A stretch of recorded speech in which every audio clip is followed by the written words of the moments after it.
Hello everyone, स्वागत छ तपाईहरुलाई मेरो मिनी ब्लगमा। आज चाहिँ हामी रोटी बनाउन जाँदैछौं। हाम्रो 5 इन्च तताउँदैछ। हामीले चाहिँ तेल हालेर पनि 5 इन्चलाई अलरेडी तताइसकेको छौं। हेर्न सक्नुहुन्छ। तेल हालेर वरिपरि चलाइसकेको छ। अनि यो चाहिँ हाम्रो पिठो रोटीको लागि आधा घण्टा अगाडि नै हामीले मुसेर राखेको थियो। पिठो चाहिँ यस्तो खत्रा भइरा रहेछ। पिठो चाहिँ हेर्न सक्नुहुन्छ साथीहरु। रोटी हाल्दै छौं।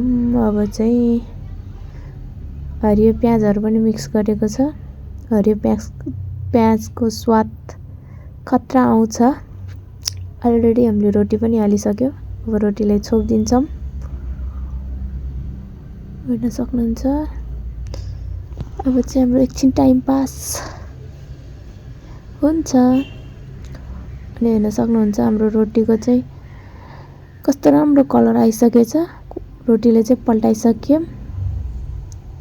पल्टाएर पनि अर्कोपट्टिको भाग पनि हाम्रो रोटीको पाकिसकेको रहेछ। साथीहरु कस्तो राम्रो कलर आएछ रोटीको चाहिँ। मलाई चाहिँ एकदम मन पर्छ यो रोटी। तपाईहरुले पनि मन पर्छ भने ट्राई गर्न सक्नुहुन्छ। कटिङ गरेर नि देखायो तपाईहरुलाई। अनि मैले खाएर पनि देखाइदिए है तपाईहरुलाई। साथीहरु हेर्न सक्नुहुन्छ।